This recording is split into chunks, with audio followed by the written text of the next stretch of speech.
আলহামদুলিল্লাহ, আমরা তাফসীর শুরু করতে যাচ্ছি আজকে সূরা আলে ইমরানের 10 নম্বর আয়াত থেকে। আল্লাহ তাআলা ইরশাদ করছেন, ইন্নাল্লাযীনা কাফারু লা তুগনি আনহুম আমওয়ালুহুম ওয়ালা আওলাদুহুম মিনাল্লাহি শাইআ ওয়া উলাইকা হুম ওয়াকুদুন নার। নিশ্চয়ই যারা কুফরি করেছে তাদের ধন সম্পদ এবং সন্তান সন্ততি জনবল আল্লাহর কাছ থেকে কোনো কিছুই রক্ষা করতে পারবে না, আর এরা হচ্ছে জাহান্নামের জ্বালানি। দুনিয়ার মধ্যে যাদেরকে আল্লাহ তাআলা কিছু সুযোগ সুবিধা দিয়েছেন, ধন সম্পদ দিয়েছেন, জনবল দিয়েছেন, ক্ষমতা দিয়েছেন, অর্থকড়ি দিয়েছেন, অস্ত্রশস্ত্র দিয়েছেন, তারা এগুলাকে অপব্যবহার করে, অন্যায়ভাবে ব্যবহার করে, জুলুমের হাতিয়ার হিসাবে ব্যবহার করে, দ্বীনে হককে প্রতিরোধ করার জন্য ব্যবহার করে। এরা হচ্ছে আসলে জাহান্নামের জ্বালানি। যারা বেশি ক্রিমিনাল তাদেরকে বলা হয় জাহান্নামের জ্বালানি। তো জাহান্নামের জ্বালানি অর্থ যে এরা এমন জ্বালা জ্বলবে, এদের দ্বারা জাহান্নামের আগুন আরো প্রজ্বলিত হয়ে বাকিদেরকে জ্বালাবে। যে আগুনটা এত বেশি জ্বলে যে জিনিস জাহান্নামের মধ্যে, সেই জিনিসের আযাবের পরিমাণ অন্যদের তুলনায় অনেক বেশি, কারণ সে জ্বালানি হিসাবে ব্যবহৃত হচ্ছে। এই জন্য সাধারণ যারা গুনাহগার আছেন তারাও জাহান্নামে গেলে সেটার মধ্যেও কষ্ট আছে। আল্লাহ মাফ করে রেখে আমাদেরকে কোন ধরনের জাহান্নামের থেকে আর আল্লাহুম্মা আজরিনা মিনান নার। কিন্তু যাদেরকে ওয়াকুদ হিসাবে আল্লাহ তাআলা ব্যবহার করবেন, ওয়াকুদ মানে আপনি আরব দেশে গেলে দেখবেন মাহাত্তাতুল ওয়াকুদ, গ্যাস স্টেশন, পেট্রোল পাম্প লেখে মাহাত্তাতুল ওয়াকুদ, জ্বালানির তেলের যে পেট্রোল পাম্প ডিপো, ওটাকে মাহাত্তাতুল ওয়াকুদ বলা হয়, জ্বালানি। যে যাদেরকে জ্বালানি হিসাবে ব্যবহার করা হবে তাদের শাস্তির পরিমাণটা সাধারণ জাহান্নামীদের থেকে অনেক বেশি হবে। আল্লাহ তাআলা এই জন্য বললেন যে উলাইকা হুম ওয়াকুদুন নার, এরা হবে জাহান্নামের জ্বালানি।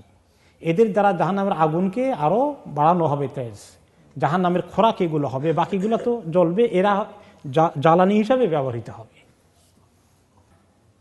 কারণ এদের আখিরাতের প্রতি ঈমান থাকলে, জাহান্নামের ভয় থাকলে মানুষ এত করতে পারে? কখনোই নয়। এটা আসলে তারা এই ফেরাউনের সত্যিকার অনুসারী। কাদাবি আলি ফিরআউন ওয়াল্লাযিনা মিন ক্বাবলিহিম, এদের অবস্থা হচ্ছে ফেরাউনের মতো যারা, এবং আরো অনেক যারা এদের আগে এসেছিল পৃথিবীতে, এরকম জঘন্য অন্যায় কর্ম করতে করতে আল্লাহ তাআলার লানতের শিকার হয়েছে। দুনিয়া এবং আখিরাতে আল্লাহ তাআলার কাছে তারা শাস্তির যোগ্য হয়ে গেছে। এদের অবস্থা তাদের মতোই। তাহলে মনে রাখবেন, ফেরাউন শুধু একটি নয় বা একটি বংশ নয়, যুগে যুগে যারাই আল্লাহ দ্বীনের সঙ্গে দুশমনি করে তারা সবাই ফেরাউনের দল। এরা সবাই ছোটখাটো ফেরাউন। আমরা জানি যেমন দাজ্জাল কয়জন? একজন দাজ্জাল, সেই মেইন। ঈসা আলাইহিস সালামের সময়, ইমাম মাহদীর সময় যার আবির্ভাব ঘটবে। কিন্তু হাদিসে এসেছে, তিনি আরেকটি হাদিসে রাসূলুল্লাহ সাল্লাল্লাহু আলাইহি ওয়াসাল্লাম বলেছেন, সালাসুনা দাজ্জালুনা কাযাবুন, আমার উম্মতের মধ্যে 30টা দাজ্জাল আসবে মিথ্যাবাদী। তাহলে দাজ্জাল আরও আছে। সেই দাজ্জালগুলোর পরিচয় হচ্ছে এরা মিথ্যা নবীর দাবি করবে। তাহলে বোঝাই গেল যে দাজ্জাল একটা নয়, অনেকগুলা, কিন্তু এগুলো সবগুলো মিনি দাজ্জাল। মানুষগুলোই দাজ্জালের মতোই কাজ করবে কিছুটা, যদি বড় দাজ্জালের মতো তারা পৌঁছবে না। এরকম দুনিয়ার মধ্যে শুধু এক ফেরাউন নয়, অনেক রকমের ফেরাউন দেখা যাবে। তবে যদিও সেই ফেরাউন ছিল অনেক বড় ফেরাউন, যে বলেছিল আনা রব্বুকুমুল আলা। তো এই জন্য এই ফেরাউনের এক্সাম্পল আল্লাহ তাআলা এখানে নিয়ে এসেছেন। কাযযাবু বিআয়াতিনা ফাআখাযাহুমুল্লাহু বিযুনুবিহিম, তারা আল্লাহ তাআলা বলেন যে আমার আয়াতকে তারা মানতে অস্বীকার করেছে, আমার কিতাবকে মানেনি, আমার দ্বীনকে মানেনি, আমার শরীয়তকে মানেনি। আল্লাহ তাআলার দ্বীনের সঙ্গে দুশমনি করা, এই তাকযীবের অর্থ হচ্ছে দ্বীনের সঙ্গে দুশমনি করা, দ্বীনকে গ্রহণ না করা। বর্তমান জামানা ফেরাউনরাও তাই করে। আল্লাহু শাদীদুল ইকাব, আর আল্লাহ তাআলা অনেক বড় শাস্তি দিতে সক্ষম, তার শাস্তি অনেক কঠিন। আল্লাহ তাআলা শাস্তি কিরকম হয় সেটা আমরা পৃথিবীতে অনেক দেখেছি। শাদীদুল বাতশ শাদীদুল আখ আলিমুল আদাব, ইন্না বাতশা রাব্বিকা লাশাদীদ। আপনার রবের পাকড়াও, আপনার রবের ধরা খুব কঠিন। আজকে জালিমরা কঠিন শাস্তি দেওয়ার জন্য দ্বিধাদ্বন্দ্ব করে না, ইতস্তত করে না। তো মানুষকে কতই শাস্তি দিতে পারবে আর, কিন্তু আল্লাহ তাআলা যে শাস্তি দেবেন সেই শাস্তির কাছে মানুষের শাস্তির কোনো তুলনা হয়? কাজেই যারা মানুষকে শাস্তি দাও, কষ্ট দাও, তোমরা যতটুকুন কষ্ট দিয়েছ তার কতগুণ কষ্ট যে তোমাদেরকে পেতে হবে চিন্তা করে দেখো। কারণ আল্লাহ তাআলার শাস্তি অনেক বড় শাস্তি, আযাবুন আলীম, আযাবুন শাদীদ।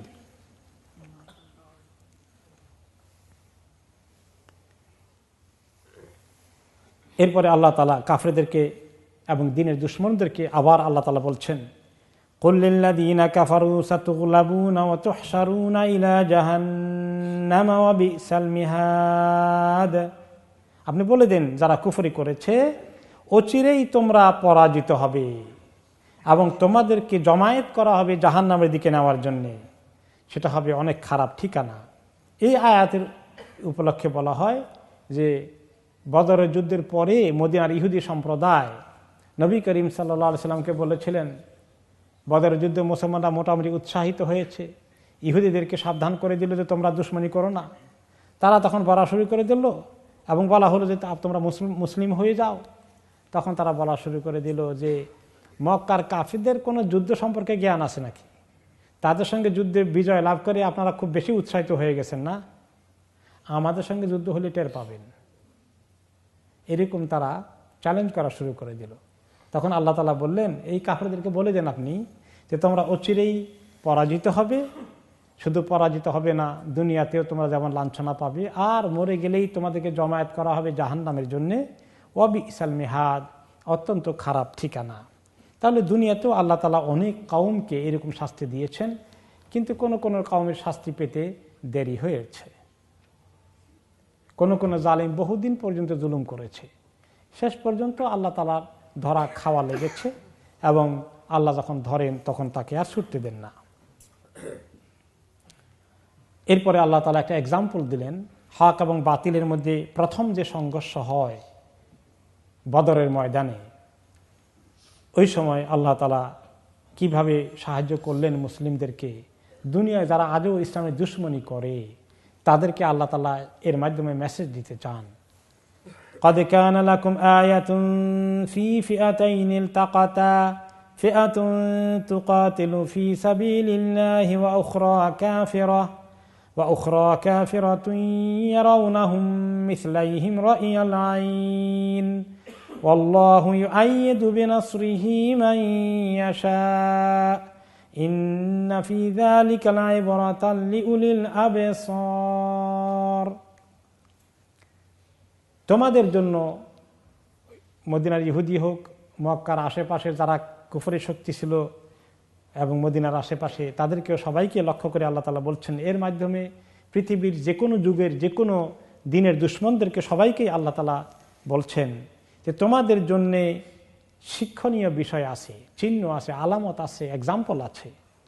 দুইটি দল যখন তারা একত্রিত হয়েছিল, মুখোমুখি হয়েছিল দুটো দল, তার মধ্যে ফিআতুন তুকাতিলু ফি সাবিলিল্লাহ, একটি দল আল্লাহর পথে লড়াই করে, ওয়া উখরা কাফিরাতুন, আরেকটি দল হচ্ছে কাফের শক্তি, কুফরির জন্য লড়াই করে।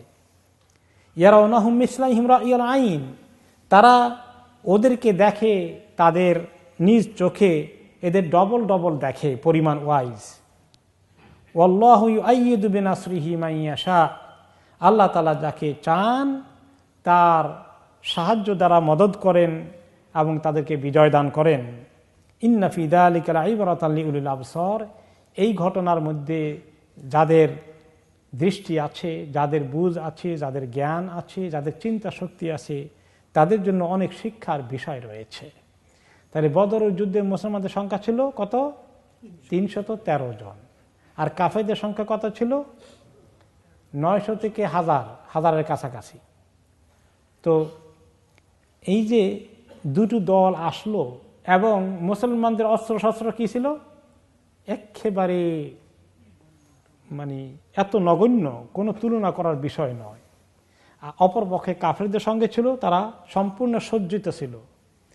এত বড় শক্তি যারা 3 গুণ মুসলমানদের, অস্ত্র শস্ত্রে কয়েক গুণ আরো বেশি, এত অল্প সংখ্যক লোককে আল্লাহ তাআলা কিভাবে সাহায্য করলেন, চিরদিনের জন্য পৃথিবীর ইতিহাসে এটা একটা দৃষ্টান্ত হয়ে থাকল।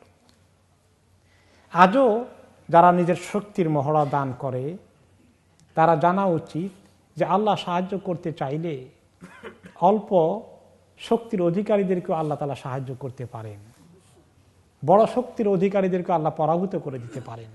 সেই এক্সাম্পল এখানে আসলো। কে কাদেরকে ডবল দেখেছে এটা নিয়ে অনেক লম্বা চূড়া তাফসীর আছে। তো ইমাম ইবনে কাসীর রাহমাতুল্লাহ আলাইহি বলেন, ফাইনদামা আয়ানা কুল্লুম মিনাল ফারিকাইনিল আখার রাআল মুসলিমুন আল মুশরিকিনা মিসলাইহিম আই আকসারা মিনহুম বিদ্দুআফ লিয়াতাওয়াক্কালু ওয়া ইয়াতাওয়াজ্জাহু ওয়া ইয়াতলুবুল ইআনাতা মিন রাব্বিহিম আযজা ওয়া জাল ওয়া রাআল মুশরিকুনা আল মুমিনিনা কাযালিকা লিয়াহসালা লাহুমুর রু'বু ওয়াল খাউফু ওয়াল জাযাউ ওয়াল হালা। আল্লাহ তাআলা এই পাশে 1000, এই পাশে 313 জন, উভয়দেরকে চোখের মধ্যে আল্লাহ তাআলা বেশি দেখালেন। মুসলমানদেরকে দেখালেন আরো অনেক বেশি তাদের সংখ্যা, শুধু 1000 না, তার চেয়েও বেশি, ডবল। এখন এত বেশি দেখলে তো মুসলমানরা ঘাবড়িয়ে যাওয়ার কথা, কিন্তু যাদের ঈমান আছে তারা এই অবস্থা ঘাবড়িয়ে যায়, ভয় পেয়ে যায়, বরঞ্চ তাদের কি হয়, শক্তি কেমনে বাড়লো? শক্তি তো কমার কথা, বাড়ে কেমনে? ঈমান বাড়ে, আল্লাহর উপর তাওয়াক্কুল বেড়ে যায়, আল্লাহর কাছে দরখাস্ত বেশি করে দেয়। মুসলমানদের বিজয়ের সিক্রেট কোথায়? আল্লাহর প্রতি তাওয়াক্কুল। যদি মুসলমানদের আল্লাহর প্রতি তাওয়াক্কুল কমে যায় আর অস্ত্র শস্ত্রে অনেক সজ্জিত থাকে, তাহলেও কোনো কাজে আসবে না। তো মুসলমানরা যখন আরো বেশি দেখলো তাদের সংখ্যা, আল্লাহ তাআলা চোখে দিয়ে দেখালেন আরো বেশি দেখে তারা, তখন তারা চিন্তা করলো যে আল্লাহ তোমার সাহায্য ছাড়া আমরা কিচ্ছু করতে পারবো না। পরিপূর্ণ তাওয়াক্কুল সৃষ্টি হয়ে গেল। বর্তমান জামানার জন্য শিক্ষা, মুসলমানরা অমুকের দিকে তমুকের দিকে ওরা আমাদের সাহায্যে এগিয়ে আসবে এরকম আশা করবে? কার প্রতি আশা করবে? আল্লাহর প্রতি আশা করবে। আর কাফেরদেরকে এই জন্য বেশি দেখিয়েছেন, কাফেররা বেশি দেখলে মুসলমানদেরকে, তাদের কি অবস্থা হবে? উৎসাহ লাগবে বেশি না ভয় লাগবে বেশি? ভয় লাগবে বেশি। তো তাদের তাওয়াক্কুল আসবে না? তাওয়াক্কুল আসতে হলে তো ঈমান লাগবে, ঈমান তো নাই, তো কাজেই ভয় পাওয়া ছাড়া আর কোনো উপায় নাই। এই জন্য মুসলমানদেরকে আল্লাহ তাআলা অনেক নাম্বার দেখাই দিলেন তাদের কাছে। তো এতে করে উভয়কেই আল্লাহ তাআলা প্রস্তুত করলেন, ওদেরকে ভয় দিয়া ওদের অন্তরের মধ্যে ভয় সৃষ্টি করে দিলেন, আর মুসলমানদের অন্তরের মধ্যে আল্লাহর প্রতি তাওয়াক্কুল বাড়িয়ে দিলেন। দিয়ে আল্লাহ তাআলা কি করলেন, যে ইন্না ফি যালিকা লাইবরাতাল লিউলিল আবসার, যে আল্লাহ তাআলা তাদেরকে বিজয় দান করে বাকিদেরকে আল্লাহ তাআলা দুনিয়ার মধ্যে একটা ইতিহাস সৃষ্টি করলেন, এক্সাম্পল সৃষ্টি করলেন, দৃষ্টান্ত সৃষ্টি করে দিলেন। যারা চিন্তা করতে চায় যে শুধুমাত্র নিজের শক্তি, সামর্থ্য, অস্ত্র বাহিনী, এই সমস্ত উপায় উপকরণের উপরে যাদের ইয়াকিন এবং ইতিকাদ, তাদেরকে যে আল্লাহ তাআলা পরাজিত করে দিতে পারেন, সে ক্ষমতা আল্লাহ তাআলা দেখিয়ে দিয়েছেন। এরপরে আল্লাহ তাআলা আরেকটি জরুরি বিষয়ে দৃষ্টি আকর্ষণ করছেন। মুমিন হোক আর কাফির হোক, সবার দুনিয়ার মধ্যে অনেক ফিতনার জিনিস আছে।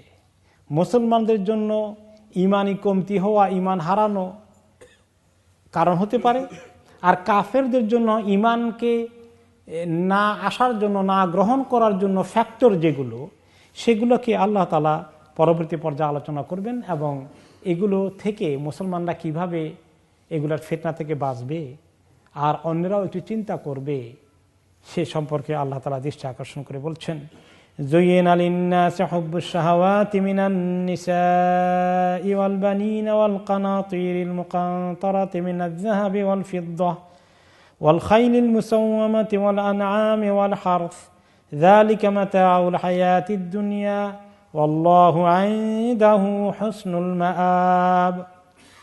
মানুষের জন্য বড়ই সুন্দর করে তুলে ধরা হয়েছে, বড়ই আকর্ষণীয় করে প্রেজেন্ট করা হয়েছে কি কি জিনিস? হুব্ব শাহওয়াত, খুব মানে নারী জাতির প্রতি তার আকর্ষণ, পুরুষদের নারীর প্রতি আকর্ষণ, নারীদেরও পুরুষের প্রতি হতে পারে, অপোজিটটাও। এই যে আকর্ষণ আছে, এটা বড় ফিতনার কারণ। এর মধ্যে অনেক আকর্ষণ আছে, এটা অনেক বড় পরীক্ষার বিষয়। 2 নম্বর হচ্ছে অল বানিন, সন্তান সন্ততি বড় আকর্ষণের বিষয়। আর কি কি জিনিস আকর্ষণের আছে? ওয়াল কানাতিরিল মুকান্তরা, পুঞ্জীভূত সম্পদ, মিনাজ যাহাবি ওয়াল ফিদ্দা, সোনা রূপা, ওয়াল খাইলিল মুসাওয়ামা, আকর্ষণীয় ঘোড়াগুলো, যে ঘোড়াগুলোর চেহারা বা মাথার মধ্যে বিভিন্ন রকমের কাজ করা আছে, এক রঙা নয়, কয়েক ধরনের কিছু ইয়ের মতো, কি বলে এটাকে, দাগ আর কি, স্ট্রাইপওয়ালা ঘোড়াগুলো। ওয়াল আনআম, বিভিন্ন রকমের পশুগুলো, পশু সম্পদ। ওয়াল হারফ, ক্ষেত, ফসলাদি, এই সব কিছু মানুষের জন্য বড় আকর্ষণের বিষয়। যালিকা মাতাউল হায়াতিদ দুনিয়া, এগুলো দুনিয়ার জীবনের কয়েক দিনের ভোগ করার বিষয়। ওয়াল্লাহু ইনদাহু হুসনুল মাআব, আল্লাহ তাআলার কাছে অনেক সুন্দর ফেরত যাওয়ার একটা চমৎকার পুরস্কার ঠিকানা বন্দোবস্ত আছে। একটা একটা করে আমরা জানি যে এখানে আল্লাহ তাআলা মিন আনওয়াইল মালাজ মিনান নিসা ওয়াল বানি ইলা আখির, দুনিয়ার মজার যতগুলো জিনিস আছে, আকর্ষণ যেগুলো মনের মধ্যে থাকে, এই সবগুলো আল্লাহ তাআলা এখানে মেনশন করেছেন। এখন সবগুলো কয়েকটা আইটেম, কি কি আছে, কয়টা হয়েছে এখানে অলটুগেদার? 1 2 3 4 5 6 7 8 9 10টার মতো, ওকে, বা 7-8টার মতো। শুরু করছেন কোনটা দিয়ে? মহিলা দিয়ে শুরু করছেন। তো এইটার পরে আনলে হতো না, আগে আনলেন কেন? ইমাম ইবনে কাসির রহমতুল্লাহ আলাইহি বলেন, ফাবাদা বিন্নিসা লিআন্নাল ফিতনাতা বাইনা ফিহিন্না আশাদ, যে মহিলা দিয়ে শুরু করছেন আল্লাহ তাআলা, যে এইটার মধ্যে ফিতনা সবচেয়ে বেশি। এর মধ্যে কোনো সন্দেহ আছে? এই কথাটাকে আরেকটি হাদিসে নবী করিম সাল্লাল্লাহু আলাইহি ওয়াসাল্লাম সুন্দর করে বলেছেন, মা তারাকতু বাদি ফিতনাতান আদাররা আলা রিজালি মিনান নিসা, পুরুষদের জীবনে মহিলার মতো এর চেয়ে বড় আর কোনো ফিতনা আমি রেখে গেলাম না দুনিয়াতে। পুরুষদের জন্য মহিলার চেয়ে আর কোনো বড় ফিতনা নেই। মানুষের দিনদারি, আখলাক, দুনিয়া আখিরাত বরবাদ করার জন্য যে কয়টা জিনিস সবচেয়ে বেশি মোক্ষম হিসাবে ব্যবহার করা যায়, তার মধ্যে অন্যতম হতে পারে মহিলা সংক্রান্ত ফিতনা। মানুষের সব কিছু নিঃশেষ করে দিতে পারে। তো তাহলে তো এখন এই সর্বনাশ, যে মহিলা থেকে এখন দূরে থাকতে হবে, তাহলে সংসার চলবে কেমনে? আল্লাহ তাআলা দুনিয়ার সিস্টেম চলবে কেমনে? এখন ইমাম ইবনে কাসির বলেছেন যে এটা 2 রকম আছে। এই জিনিসগুলো যেগুলো বলা হয়েছে, এগুলোর মধ্যে পজিটিভ আছে, নেগেটিভ আছে।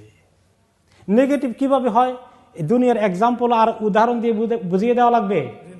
মহিলা সংক্রান্ত ফিতনা দুনিয়ার মধ্যে কি রকম, এই ফিতনা সারা দুনিয়াকে কিভাবে গ্রাস করেছে, সাংস্কৃতিক চর্চার মাধ্যমে, তারপরে বিভিন্ন রকমের টেকনোলজির মাধ্যমে, গান বাজনা থেকে শুরু করে, ফিল্ম থেকে শুরু করে, ইন্টারনেট থেকে শুরু করে সব কিছু দুনিয়ার মধ্যে এখন সবচেয়ে বড় ফিতনা কোনটা? এই লাইনের ফিতনা। এর চেয়ে বড় কোনো ফিতনা আর নাই। ড্রাগ বলেন, মদ বলেন, এগুলো কিছুই নাই এই ফিতনার কাছে। সবচেয়ে বড় ফিতনা হচ্ছে এই জিনিস। এটা হলো নেগেটিভ। পজিটিভ হতে পারে কি? তিনি বলেন, ফাআম্মা ইযা কানাল কাসদু বিহিন্নাল ইফাফ ওয়া কাসরাতুল আওলাদ, এখন যে ব্যক্তি নিজের ইজ্জত আবরুর হেফাজতের জন্য, চরিত্রের হেফাজতের জন্য বিয়ে শাদী করেছে, সেটাও কি খারাপ কাজ করেছে? না, এটা অনেক ভালো কাজ। এখানে আল্লাহ তাআলা অনেক খায়ের এবং বরকত রেখেছেন। এবং একটা হাদিসে এসেছে, যে ব্যক্তি বিয়ে শাদী করে নিজের চরিত্রের হেফাজত করার জন্যে, তাকে সাহায্য করা আল্লাহর জন্য ওয়াজিব হয়ে যায়। এত ভালো কাজ আল্লাহ তাআলা এত পছন্দ করেন। আর নিকাহ মিন সুন্নতি, তার সুন্নতের অন্তর্ভুক্ত। ফাহাদা মাতলুবুন মারগুবুন ফিহি মানদুবুন ইলাই। তো এইরকম পজিটিভ সেন্সে আল্লাহ তাআলা যে আমাদের সুন্দর শরীয়ত দিয়েছেন, এই সেন্সে বিয়ে শাদী, দাম্পত্য জীবন, স্ত্রীর প্রতি মায়া মমতা, হব্বুন নিসা, মহিলাদের প্রতি আকর্ষণ, সেটা যদি নিজের স্ত্রী হয়, এখানে একটু বেশি আকর্ষণ হয়ে গেলে আপত্তির কারণ আছে না। এখানে আকর্ষণ কম থাকলে আপত্তি আছে কিনা? হ্যাঁ, এখানে আকর্ষণ কম থাকলেই আপত্তি। কম থাকলে ক্ষতি, বেশি থাকলে ক্ষতি নয়, সেটাই হওয়া উচিত। কোনো দাম্পত্য জীবনে স্ত্রী যদি মনে করে স্বামী তার দিকে তাকায়ও না, কোনো আকর্ষণ নাই, তাহলে এই সংসারটা কি ঠিক আছে? না, এখানে সামথিং ইজ রং হিয়ার। এটাকে ঠিক করতে হবে। আল্লাহ তাআলা এখানে একটা নিয়ামত রেখেছেন, এই নিয়ামতটা থেকে কেন উভয় বঞ্চিত হবে? আরেকটি হাদিস আপনারা শুনলে অনেকেই মন্তব্য উল্টাপাল্টা করতে পারে। সে হাদিসটা কি? তিনি নবী করিম সাল্লাল্লাহু আলাইহি ওয়াসাল্লাম বললেন, হুব্বিবা ইলাইয়া নিসাউ ওয়াত তিব ওয়া জুইলাত কুররাতু আইনি ফিস সালাহ। যে তোমাদের দুনিয়ার মধ্যে দুইটা জিনিস আমার কাছে বড়ই পছন্দনীয়। একটা হলো মহিলা মানে স্ত্রী, আরটা হচ্ছে আতর, আর আমার চোখের শান্তি হচ্ছে নামাজ। তো তিনি এখানে তিনটা জিনিস বললেন। তাহলে তিনি নিসা, স্ত্রী জাতি, অর্থাৎ ওনার বেগমদেরকে লক্ষ্য করে বলছেন, আর সুগন্ধি, আর নামাজ। সুগন্ধ তো সবার কাছেই ভালো লাগার কথা। যার কাছে সুগন্ধ ভালো লাগে না, আতর ভালো লাগে না, বা যে কোনো সুন্দর ভালো সেন্ট ভালো লাগে না, তাহলে এই লোকের কিছু সমস্যা আছে অবশ্যই। তাই বলে এই না, কেউ কেউ আবার খুব কড়া আতর ব্যবহার করেন, অনেকে কড়াটা পারেন না, সেটা গ্রহণযোগ্য আছে। কিন্তু আতর দেখলেই খারাপ লাগে, এটা কিন্তু ভালো লক্ষণ না। আতর দেখলে বা সুগন্ধ পছন্দ করে না কারা জানেন? আল খুবুসু আল খাবায়েস, জিন জাতি এবং জিন শয়তানগুলো সুগন্ধ অপছন্দ করে, মুমিনরা পছন্দ করার কথা। এখন কি বললেন যে তিনি স্ত্রী জাতির প্রতি ওনার খুব আকর্ষণ, এটাকে নেগেটিভ সেন্সে কেউ নিতে চেয়েছে।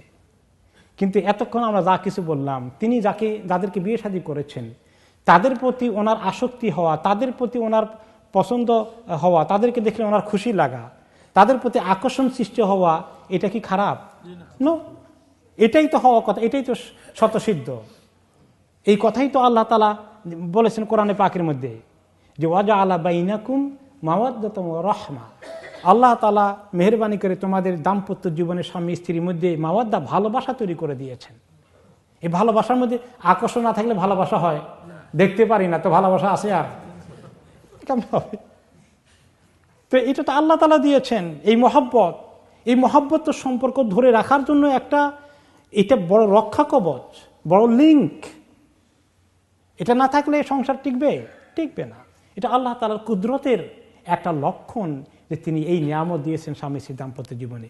কাজী নবী করিম সাল্লাল্লাহু আলাইহি ওয়াসাল্লাম এটা বলে থাকলে রাইট কথাই বলেছেন, যে দুনিয়ার মধ্যে সব কিছু থেকে তার স্ত্রীকে তিনি সবচেয়ে বেশি পছন্দ করতে হবে, প্রায়োরিটি দিতে হবে। এবং এটা না হলে দাম্পত্য জীবনে স্ত্রীর প্রতি অবিচার করা হয়ে যায়, তার হক আদায় করা হবে না।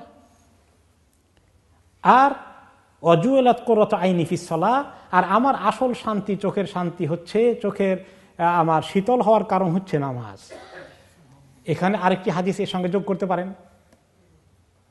যে যদি এখন এমন স্ত্রী এবং সংসারের এত মায়া মমতা যে তাদেরকে রেখে জামাতে নামাজ পড়তেও যাইতে মনে চায় না, এটা বেশি হয়ে গেল না? এইটা টু মাচ। এইখানে আবার তিনি আরেক হাদিসে সুন্দর এক্সাম্পল দিয়েছেন। মা আয়েশা বলেন, ওনাকে জিজ্ঞেস করা হলো যে নবী করিম সাল্লাল্লাহু আলাইহি ওয়াসাল্লাম ঘরে থাকলে কি করেন নর্মালি, আপনাদের ফ্যামিলি লাইফে এই সময় কিভাবে কাটান? তো তিনি ঘরে যখন থাকেন আমাদের টুকটাক কাজে সাহায্য করেন। ওনার বুতামটা ছিঁড়ে গেলে নিজে লাগাই নেন, কাপড়টা ছিঁড়ে গেছে নিজের হাতে সুই সুতা নিয়ে সেলাই করে ফেলেন, ছাগলটা নিজের হাতে দোহাই নেন। আমাদেরকে রান্না বান্না কাজে টুকটাক হেল্প করেন, এগুলো করেন, আর গল্প করেন, কথা বলেন আমাদের সাথে। আর যেই নামাজের সময় হয়ে গেল এমন দৌড় দিলেন মনে হয় আমাদের কাউকে আর চেনেন না। সুবহানাল্লাহ, এই তো দরকার কুররাতু আইনি আস-সালাহ। এখন যেই ব্যক্তি আবার এত বেশি মহব্বত শুরু করে দিল, এখন আর কোনো দিনের কাজে লাগে না, না কোনো মসজিদে আসে, ঘরের কোনার থেকে আর বাইর হয় না, তাহলে তো টু মাচ হয়ে গেল। তাহলে ব্যালেন্স রাখতে হবে, এখানে আবার ব্যালেন্স রাখতে হবে। এবং নবী করিম সাল্লাল্লাহু আলাইহি ওয়াসাল্লাম সব দিক থেকে ব্যালেন্স ছিলেন, সব দিক থেকে আদর্শ ছিলেন। লাকাদ কানা লাকুম ফি রাসূলিল্লাহি উসওয়াতুন হাসানাহ। এখন এতে গেলে স্ত্রী জাতি, হব্বুন নিসা গেল, তারপর কি আসে? শাহওয়াতি মিনান নিসা, হুব্ব শাহওয়াতি মিনান নিসা, এক নম্বর গেল ওয়াল বানিন, সন্তান সন্ততির মহব্বত। এই সন্তান সন্ততির মহব্বত এটা ভালো সেন্সে হতে পারে, খারাপ সেন্সে হতে পারে। ভালো সেন্স হবে এই যে এটা যদি আল্লাহ তাআলার নিয়ামতগুলো হয়ে যায়, ছেলে পেলে বেশি হয়ে যায়। নবী করিম সাল্লাল্লাহু আলাইহি ওয়াসাল্লাম তো চেয়েছেন যে ওনার উম্মতের সংখ্যা যেন বাড়ে। তাজাওয়াদুল ওয়াদুদুল ওয়ালুদ ফাইন্নী মুকাসিরুম বিকুমুল উমামা ইয়াউমাল কিয়ামা। তোমরা এমন মহিলা থেকে দেখে দেখে বিয়ে করো যাদের সন্তান বেশি হয়, এরকম মহিলাদেরকে বেশি করে বিয়ে করো। কারণ আমি দেখতে চাই কিয়ামতের দিন আমার উম্মতের সংখ্যা অনেক বেশি হয়ে গেছে। তবে উম্মতের সংখ্যা যে বেশি হবে, কোয়ালিটিও ঠিক রাখতে হবে। যে কোয়ালিটি আমাদের এখন, এরকম উম্মত বাড়তে থাকলে বেশি লাভ নাই। যাই হোক, তার অর্থ কমাইতে হবে না, বাড়া কন্টিনিউ করবে, কিন্তু কোয়ালিটিটাও সেইভাবে ইমপ্রুভ করতে হবে। তাহলে এটা পজিটিভ। কিন্তু যদি কারো সন্তান সন্ততি এরকম হয় যে সে এটাকে কোনো ভালো কাজে লাগাচ্ছে না, শুধু তার মানে দুনিয়াদারির জন্যই চিন্তা করে যে ছেলে কোনটা কত টাকা আনবে, কোন মেয়ে কোনটা কত টাকা আনবে, তাকে এইগুলো দেবে, এইগুলোর চিন্তাই তার মাথায় শুধু আছে, তাহলে এটা তার জন্য কল্যাণের কারণ হবে না। বরঞ্চ 4, 5, 6, 7টা বাচ্চা কাচ্চা হলো, আর যদি সবগুলো নষ্ট হয়ে যায়, বরবাদ হয়ে যায়, তাহলে তার জন্য এখানে কোনো লাভ হয়েছে? এই ছোটকালে সবগুলোকে সে আদর করে মানুষ করেছে, সবগুলোকে আদর করে মানুষ করেছে, কত আদর করেছে। এখন বড় হওয়ার পরে দেখে যে সবগুলো নষ্ট হয়ে গেছে। এটা তার জন্য ক্ষতির কারণ হয়ে গেছে, কারণ দ্বীনের সাথে চিন্তা করেনি। এই জন্য এক লোক আমাকে যখন বললেন যে আমাকে তো আপনি চেনেন, দেখতে পাচ্ছেন, অনেক সম্মানিত লোক তিনি, কোথায় কি অবস্থা বিস্তারিত বলবো না, অনেক সম্মানিত লোক। তারপরে তিনি বলে, আপনি যা দেখেন মনে হয় যে আমি অনেক সুখী আছি, অনেক টাকা পয়সার মালিক, অনেক বড় সম্মান সমাজের মধ্যে আছে, কিন্তু ছেলে মেয়ে সবগুলো বেলাইন হয়ে গেছে। এখন তিনি খুব আফসোস করে বলছেন যে দেখেন, আমি ওনার টাকা পয়সা দিয়ে অনেককে তিনি সাহায্য করেন, গরিব গরবা আত্মীয় স্বজন অনেক, আর সবাই মনে করে ওহ আমাদের ওই লোকটা যে কত সুখী, আমাদেরকে এত টাকা দেয়, কত টাকা জানি তার কাছে আছে, কত, আর টাকা থাকলেই তো খালি সুখ লোকেরা মনে করে। যাদের কাছে টাকা নাই তারা মনে করে টাকা থাকলেই সুখ। তারা যে আমার টাকা 2-4টা খেয়ে তারা যে বেঁচে আছে, তারা যে আমার থেকে কত বেশি সুখী আছে আমার কাছে মনে হয়, কিন্তু আমি যে তাদের চেয়ে কত বেশি দুঃখে আছি এই কথা তাদেরকে আমি বলতে পারছি না। তো কাজেই সন্তান সন্ততি কল্যাণের কারণ হয়ে যেতে পারে যদি সবগুলো দিনদার হয়ে যায়, আর সবগুলো যদি দোয়া করে আপনার জন্য, রব্বির হামহুমা কামা রব্বায়ানি সগীরা। একটা ছেলে নয়, মেয়ে নয়, 3টা 4টা 5টা 6 7টা যদি আল্লাহ তাআলা আপনাকে দিন, সবগুলো যদি দিনদার হয়ে যায় আর সবগুলো যদি দোয়া করে, মাশাআল্লাহ, দোয়ার পরিমাণ আপনার জন্য কত আসবে? অনেক কামিয়াবি। এর মধ্যে অনেক ভালো আছে, দিনের কাজে লাগাই দিলেন, সবগুলো দিনই দাওয়া ইলা আল্লাহর কাজ করছে, মাশাআল্লাহ, আপনি তাদের পিতা হয়ে গেছেন। এরকম যদি আপনি সন্তানের অধিকারী হয়ে যান তার মধ্যে ঠিকই আছে। তাহলে আল্লাহ তাআলা অবশ্য আমাদেরকে আকর্ষণ করে দিয়েছেন। এই বাচ্চা কাচ্চা যখন ছোটোখাটো থেকে বড় হওয়া শুরু করে, তাদের চেহারার মধ্যে হাসি খুশি, কথা বলা শুরু করেছে, হাসি দেওয়া শুরু করেছে, আব্বা ডাকা শুরু করেছে, আম্মা ডাকা শুরু করেছে, কি আকর্ষণ! আকর্ষণটা দিয়ে এদেরকে মানুষ করা লাগবে, যত্ন করা লাগবে, এদের জন্য অনেক কোরবানি করতে হবে। এটা ন্যাচারালি আল্লাহ তাআলা ঢুকিয়ে দিয়েছেন।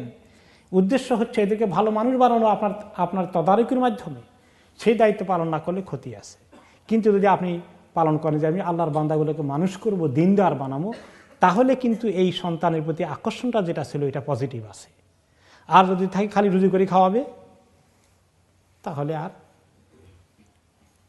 আর কি পাবেন আপনি, সেটা আপনার ক্ষতির কারণ হয়ে যাবে। এজন্য শুধু সন্তান সন্ততি না, সন্তান সন্ততি বড় হয়ে গেলে তখন নাতি নাতির প্রতি আকর্ষণ সৃষ্টি হয়ে যায়। এইভাবে করে চলতে থাকে। তো এখানে বানিন বলতে সন্তান সন্ততির পরেও যেতে পারে, এটাও আপনার বংশ, এটাও আপনার গৌরব হতে পারে, আপনার আল্লাহর কাছে অনেক কিছু পাওয়ার সুযোগ হয়ে যেতে পারে। এইগুলো সন্তান সন্ততির ব্যাপারে। অলকানাতির মুকান্তরা, পুঞ্জীভূত সম্পদ, সোনা এবং রূপা। পুঞ্জীভূত সম্পদ বলতে মেইনলি টাকা পয়সা এখনকার জমানায়। আর আগের জমানায় এরকম টাকা পয়সা না জমিয়ে যাদের জমাতে হয় তারা কি জমাতেন? স্বর্ণ এবং রূপা। এবং টাকাও ছিল স্বর্ণের আর রূপার। দিনার স্বর্ণ মুদ্রা, দিরহাম রৌপ্য মুদ্রা, এরকম জিনিস ছিল, বা উকিয়া এরকম ছিল। তো এইটা এখনো যে নোট আমাদের কাছে আছে, এটাও কিন্তু আসলে অরিজিনালি অ্যাসেটের বিকল্প। ব্যাংকের কাছে সেই পরিমাণ সোনা গয়না থাকার কথা, তার বিনিময়ে কাগজের নোট আসার কথা।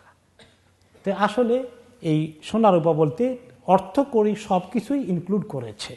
এগুলো মানুষের আকর্ষণের বিষয়। এগেইন এগুলো আল্লাহ তাআলা যাকে দান করেছেন, অনেক সম্পদ দিয়েছেন, এই সম্পদগুলোকে সে যদি তার ভালো কাজে লাগায়, যে আমার পরিবার পরিজন সবাইকে স্বাবলম্বী করে দেবে, যেন কারো কাছে হাত না পাততে হয়, এই পরিমাণ আল্লাহ তাআলা ইনকাম দিয়েছেন, আলহামদুলিল্লাহ ভালো। আত্মীয় স্বজনকে আসলে মেহমানদারি করব, তাদেরকে উপকার করব, আলহামদুলিল্লাহ ভালো। গরিব দুঃখী আসলে আমি দেই, দান করি, মাশাআল্লাহ অনেক ভালো কাজে লাগলো। আল্লাহর দিনের জন্য ডাকা হয়েছে, ফি সাবিলিল্লাহ, দাওয়া ইলাল্লাহ, জিহাদ ফি সাবিলিল্লাহ, মসজিদ মাদ্রাসা, আপনি দান করছেন, অনেক কাজে লেগে গেল। এই আকর্ষণটা এই পর্যায়ে থাকলে কোনো আপত্তি নাই। কিন্তু যখন উল্টা হয়ে যায়, অত হাব্বুন আল মাল হুব্বান জাম্মা, বখিলের মতো মালের মহব্বত দিলের ভিতরে পাকাপোক্ত হয়ে গেছে, হক আদায় করি না, যাকাতও ঠিক মতো দেয় না, এরপরে আল্লাহর ওয়াস্তে চাইলে তার মাথায় বাড়ি পড়ে মনে হয়, যেন দিতেই চায় না, কিভাবে লুকাবে, কিভাবে অ্যাভয়েড করবে। এরপরে গরিব দুঃখী তার কাছে আসলো, দরজা পিটালে দরজা খোলে না, আত্মীয় স্বজনেরা হক আদায় করে না। তাহলে এই লোকের জন্য এই মাল হচ্ছে জাহান্নামের আগুন, তার জন্য ক্ষতির কারণ হয়ে যাবে, কোনো কাজে আসবে না। এরপরে আল্লাহ তাআলা যেটা বলছেন আকর্ষণীয় সম্পদের মধ্যে আল খাইলিল মুসাওয়ামা, স্ট্রাইপওয়ালা ঘোড়া, চেহারার মধ্যে যে সমস্ত চেহারা ঘোড়ার মধ্যে মানে সাদার মধ্যে কালো, কালোর মধ্যে সাদা এরকম থাকে না, এগুলো দেখতে আরো দামি, আরো আকর্ষণীয়। এরকম তাজি ঘোড়াগুলো আরব দেশে খুব কদর ছিল। তখন তো এটাই ছিল সর্বশ্রেষ্ঠ বাহন, তখন তো গাড়ি ঘোড়া ছিল না। এখন অবশ্য ওগুলোর কিছু কমে গেছে, এখন গাড়ি ঘোড়া ইত্যাদি আছে। কিন্তু এই যখন ঘোড়ার এই চল ছিল, তখনও মানুষের কাছে কার কতগুলো ঘোড়া আছে এটা অনেক তারা গর্ব করত, অহংকারের একটা প্রমাণ ছিল। কেমন দামি ঘোড়া নিয়ে সে দুলতে দুলতে যায়, কতগুলো ঘোড়া তার আছে, এগুলো তাকাব্বর করা, ফখর করা, প্রদর্শন ইচ্ছা করা, এটা নেগেটিভ। আর যে ব্যক্তি ঘোড়াকে তখন পালতো জিহাদের রাস্তায় নেওয়ার জন্যে, আল্লাহর রাস্তায় কাজে লাগানোর জন্য, সেই ঘোড়ার মধ্যে কোনো ক্ষতির কারণ নাই, বরঞ্চ সেটা অনেক ফজিলতের কারণ হয়ে যেতে পারে। তাহলে যে কোনো সম্পদ এটা পজিটিভও আছে, নেগেটিভও আছে। এরপরে আসলো ওয়াল আনআম, পশুগুলো, জন্তু জানোয়ার, গরুর বাতান, গরুর পাল, ছাগলের পাল, মহিষের পাল, ভেড়ার পাল, এগুলো যখন থাকে এটা সম্পদ। তখনকার জামানায় সোনার উপর পরে ছিল এরকম পশু সম্পদ, অনেক কাজে লেগেছে। অনেকে এগুলাকে শুধু বখিলি করে করে সম্পদ জোগাড় করে আল্লাহ রাস্তা দান খয়রাত করে না, গর্ব অহংকার করে, প্রদর্শন ইচ্ছা করে। এরপরে আরেকটা যেটা এসেছে ওয়াল হার্স, খ্যাত ফসলাদি, জমিন, জায়গা জমিন। এগেইন বর্তমান জামানায় তো অনেক ইন্ডাস্ট্রি, ফ্যাক্টরি, অনেক বড় বড় সম্পদ আছে। আগের জামানায় মোটামুটি যারা ধনী ছিল, ধনী হওয়ার উপায় হচ্ছে অনেক জায়গা জমিন থাকা, তাই না? অনেক ফসল, কত শত শত মন ধান হবে, বাস এই হচ্ছে তখনকার জমানায়। এখন এটা কিছু কমে এসেছে। এরপরেও এখনো পর্যন্ত দুনিয়ার মানুষের রিজিক তো ওই খ্যাতের মধ্যেই আছে। যদি ফ্যাক্টরি থাকে, অনেক টাকা থাকে, আর মার্কেটে যদি খাবার না থাকে, তাহলে তো বাঁচার উপায় নেই। তা আসল তো এখনো মানুষের রিজিক জমিনের সঙ্গেই আছে। এই জন্য এই জমিনের মধ্যে মানুষের আকর্ষণ আছে, ফসলাদি এবং জমি কেনা বেচা করা। এখনও বলেন এই জমানায়ও যখন আপনি খবর পান যে আপনার এলাকায় একটা জমি বিক্রি হচ্ছে, আপনার বাড়ির কাছে বা বাসার পাশে আরেকটা প্লট বিক্রি হচ্ছে, কীভাবে মানুষ কেনার জন্য অস্থির হয়ে যায়। আমার এক আত্মীয়ের কথা মনে পড়ে, রহমাহুল্লাহ, আল্লাহ রহম করুক। জায়গা জমি কেনার খুব শখ আছে, কিন্তু পয়সা বেশি করি নাই, পয়সা করে বেশি নাই। তো যখন কোনো একটা জমি বিক্রি হতো বলতো, ইস এমন একটা জমিন বিক্রি হচ্ছে, হাই রে পয়সা নাই, থাকলে জমিটা ছাড়তাম না। বেচারা চলে গেছেন দুনিয়া থেকে, সুবহানাল্লাহ। তো মানুষের অনেক শখ, কিন্তু এখন আপনাদের এখানে দেশ থেকে তো আমরা দূরে চলে এসেছি, এখন আমাদের হয়তো কিছু কমে গেছে, বাস্তবে তো আমরা এগুলো এখন আর কিছু ডিল করতে পারি না। এখনো যারা দেশে আছে এরকম তাদের যথেষ্ট আকর্ষণ রয়ে গেছে। তো এগুলো সব আকর্ষণ, যালিকা মাতাউল হায়াতি দুনিয়া, এগুলো দুনিয়ার জীবনের আকর্ষণ। ওয়াল্লাহু ইনদাহু হুসনুল মাআব, আর আল্লাহ তাআলার কাছে হচ্ছে আসল ঠিকানা, আসল ঠিকানা। এই আয়াত নাজিল হওয়ার পরে ওমর রাদিয়াল্লাহু তাআলা আনহুর ঘটনা, লাম্মা নাযালাত যুয়িনা লিন-নাসি হুব্বু শাহাওয়াত, এই আয়াতটা যখন নাজিল হয়েছে তখন ওমর রাদিয়াল্লাহু তাআলা আনহু বলেন, কুলতু আল আনা ইয়া রব হিনা যায়্যানতাহা লানা, এখন বুঝছি আল্লাহ যে এত আকর্ষণ লাগে কেন, আপনি তো আকর্ষণ তৈরি করে রাখছেন বলেই দিয়েছেন অলরেডি। কারণ উনি বলতে চান যে আকর্ষণ বেশি লাগে, কিছু কমাইতে পারেন না, আরেকটু আল্লাহর ইবাদতে সময় কাটাবেন, আরেকটু দিনের জন্য কোরবানি করবেন, কিন্তু খুব আকর্ষণের বাধা বিপত্তি চলে আসে। বলছে এখন বুঝছি আল্লাহ এত আকর্ষণ লাগে কেন, বুঝলাম যে আপনি নিজেই আকর্ষণ লাগিয়ে দিয়েছেন। আকর্ষণ তো আল্লাহ তাআলা লাগিয়ে দিয়েছেন, কারণ এর মধ্যে পরীক্ষা আছে যে পজিটিভ লাইনে যদ্দূর আল্লাহ অ্যালাউ করেন হালাল তরিকা, তদ্দূরের ভিতরে তুমি থাকো। আর যখন এর চেয়ে বেশি হয়ে যায়, তোমার লোভ সৃষ্টি হয়ে যায়, জায়গার প্রতি এত লোভ, এখন কিনে আর নিজের জায়গায় কুলায় না, কি করা লাগে, আরেকজনেরটা জবরদখল করা লাগে। হ্যাঁ, এইটার এখন প্রতিযোগিতা চলছে, তাই না? জায়গা জমি দখল, বাড়ি দখল কিভাবে সুযোগ পেলে হচ্ছে। এই যে অন্যায় পথে মানুষ যায়, এটা বড় পরীক্ষা। এই জন্য সকল সম্পদ যেগুলো এখানে বলা হয়েছে, এগুলো সবগুলো পরীক্ষার বিষয়। আরেকটি আয়াতে আল্লাহ তাআলা কি বলেছেন, ইন্নামা আমওয়ালুকুম ওয়া আওলাদুকুম ফিতনা, তোমাদের সম্পদ এবং তোমাদের সন্তান সন্ততি এই সবগুলো ফিতনার কারণ। আরেকজনের সম্পদ দেখলেই লুট করতে মনে চায়, জমি দখল করতে মনে চায়। এরপরে সম্পদ যেমন ফিতনা হলো, সন্তান সন্ততি ফিতনা কেন, যে এদের জন্য আরো কি জোগাড় করতে পারি, আরো কি জোগাড় করতে পারি, এদের জন্য তোমার অনেক ফিতনায় তুমি পড়ে যাও। তোমার পরিবারকে খুব সুখে রাখার জন্য তুমি কিভাবে সুদ, ঘুষ, হারাম এই সমস্ত গেমটি পেরিয়ে কত দূর তুমি চলে যাও। তো এই ফিতনা, এটা ভেরি ন্যাচারাল। ওমর রাদিয়াল্লাহু তাআলা আনহু সেটা তখন বুঝতে পারলেন। এরপরে আল্লাহ তাআলা বলছেন যে দেখো, এগুলো যে তোমাদের কাছে খুব আকর্ষণীয় লাগে, তোমরা ভুলে যেও না, এগুলো সাময়িক, অল্প দিনের। আল্লাহু ইনদাহু হুসনুল মাআব, আর যখন আল্লাহর কাছে যাবে তুমি, যে ঠিকানায় তোমাকে পাঠানো হবে সেটা অনেক সুন্দর। এগুলো কিছু স্যাক্রিফাইস করে, কিছু কোরবানি করে, কিছু কাটতি করে তুমি আখিরাতটা পাওয়ার জন্য রেডি হয়ে থাকো। তাহলে এখানে যা যা দেখেছ এগুলো অনেক গুণ বেশি, আরো অনেক সুন্দর তোমার জন্য অপেক্ষা করছে। সে কথা পরে আয়াতে আল্লাহ তাআলা বলছেন, কুল আউনাব্বিউকুম বিখাইরিম মিন যালিকুম, আপনি বলে দেন, এই যে বললাম এতক্ষণ, এগুলো দুনিয়াতে কিছু লাগবে, থাকবে, পাবা, ঠিক আছে, কিন্তু আমি কি তোমাদেরকে বলবো এইগুলোর চেয়ে আরো অনেক বেশি ভালো জিনিস যেটা আছে সেটার কথা কি বলবো? লিল্লাযীনা তাকাউ ইনদা রাব্বিহিম জান্নাত, যারা তাকওয়া অর্জন করেছে পৃথিবীর এই জিন্দেগিতে, এগুলাকে ডিল করতে গিয়ে তাদের জন্য তাদের রবের কাছে জান্নাত ইন্তজার করছে। তাজরি মিন তাহতিহাল আনহার, যার নিচে দিয়ে নহরগুলো প্রবাহিত হচ্ছে। খালিদিনা ফিহা, যেখানে তারা চিরদিন থাকবে। চিরদিন থাকা আর টেম্পোরারি থাকার মধ্যে বেশ কম আছে কিনা? দুনিয়ার কয়েকদিনের অনেক পাওয়া গেলেও কয়েকদিন থাকবেন গ্যারান্টি আছে? যে লম্বা হায়াত পায় তাকেও তো যেতে হবে ছেড়ে, কিন্তু আখেরাতে আর ছেড়ে যেতে হবে না। তুমি পার্মানেন্টটা কিছুতেই মিস করো না। টেম্পোরারিটা পাওয়ার জন্য অনেকে পার্মানেন্টটাকে কোরবান করে দিচ্ছে, ঠিক না? ওয়া আজওয়াজুম মুতাহহারা, আর সেখানে অনেক পবিত্র স্ত্রীরা তোমার জন্য রয়েছে। দুনিয়ার মধ্যে হুব্বু শাহাওয়াতি মিনান নিসা, দুনিয়ার স্ত্রীদের প্রতি, দুনিয়ার নারী জাতির প্রতি যে আকর্ষণ আছে, এর বিকল্প তোমার জন্য আখেরাতে যে নিয়ামত তৈরি করে রাখা হয়েছে তারা হচ্ছেন মুতাহহারা, মানে পাক পবিত্রা। আখিরাতের মহিলাদের কোনো মাসিক হবে না, হাইজ নাই, নেফাস নাই, কোনো ধরনের অপবিত্রতা কিছু নাই। এত সুন্দর পবিত্র স্ত্রীগুলো তোমাদের জন্য রেডি করা আছে। ওয়ারিদওয়ানুম মিনাল্লাহ, আর আল্লাহর সন্তুষ্টি তো আছেই তোমাদের জন্য। রিদওয়ানুম মিনাল্লাহর ব্যাপারে অন্য আয়াতে এসেছে ওয়ারিদওয়ানুম মিনাল্লাহি আকবার, যে জান্নাতে যত নিয়ামত আছে, এই সমস্ত খাবার দাবার, বালাখানা, উঁচু বিছানা, মখমলের বিছানা, রেশমি কাপড়, এসব কিছুর পাশাপাশি হুর, এই সমস্ত স্ত্রী, এই সব কিছুর পাশাপাশি যেটা সবচেয়ে বড় সম্পদ হবে জান্নাতীদের জন্য, সবচেয়ে বড় নিয়ামত হবে আল্লাহর সন্তুষ্টি।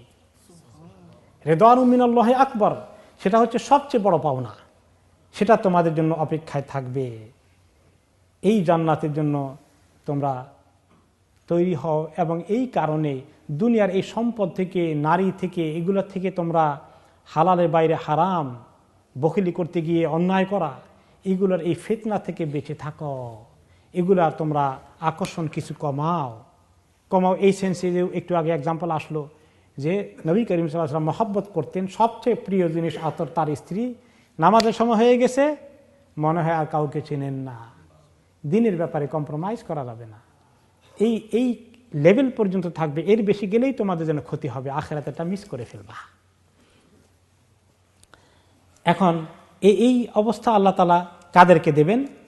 আল্লাযীনা ইয়াকুলুনা রাব্বানা ইন্নানা আমান্না ফাগফির লানা যুনুবানা ওয়া কিনা আযাবান নার।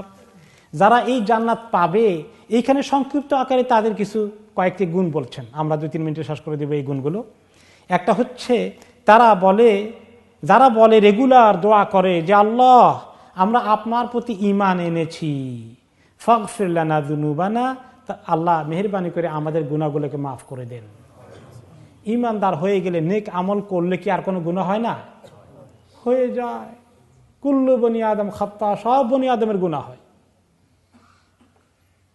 হ্যাঁ, কুল্লু বনি আদম খাত্তা ও খায়রুল খাত্তাঈনা আত-তাওয়াবুন। তবে এই মুমিনদের যারা ঈমান আছে, নেক আমল করে, এদের একটা ভালো গুণ হলো গুনাহ করে ফেললে তারা তওবা করে। এরাই হচ্ছে উত্তম। এই জন্য সবসময় তওবা করে আল্লাহর কাছে শুধু গুনাহ মাফ চায়। সবসময় পেরেশান থাকে যে আমার এই যে ওই গুনাহ হয়েছে, এইগুলোর জন্য আল্লাহর কাছে কাঁদে, দরখাস্ত দেয় যে আল্লাহ আমাদের গুনাহ মাফ করে দিন, ওয়া কিনা আযাবান নার, জাহান্নামের আগুন থেকে আল্লাহ আপনি আমাদেরকে বাঁচিয়ে দেন। এই দোয়া করে তারা রেগুলার, গুনাহ মাফ চায় আর জাহান্নামের আগুন থেকে মাফ চায়। আর কি গুণ আছে? আস-সাবিরিনা ওয়াস-সাদিকিনা ওয়াল-কানিতিনা ওয়াল-মুনফিকিনা ওয়াল-মুস্তাগফিরিনা বিল আসহার। আস-সাবিরিন, যাদের সবর আছে, যারা ধৈর্যশীল। ওয়াস-সাদিকিন, যারা সত্যবাদী। ওয়াল-কানিতিন, যারা আল্লাহ তাআলার ইবাদতের দিকে মুতাওয়াজ্জিহ হয়, ওই ইবাদতের দিকে মনোযোগ দেয়। ওয়াল-মুনফিকিন, আর যারা আল্লাহর রাস্তায় ইনফাক ফি সাবিলিল্লাহ, দান খয়রাত করতে থাকে। ওয়াল মুস্তাগফিরিনা বিল আসহার, আর রাতের শেষ বেলায়, শেষ রাতে উঠে আল্লাহর কাছে অনেকক্ষণ ইস্তেগফার করে, তাহাজ্জুদের নামাজের মধ্যে আল্লাহর কাছে মাফ চায়। এই গুণগুলো থাকলে তারাই ওই জান্নাতের জন্য তৈরি হয়ে যাচ্ছে।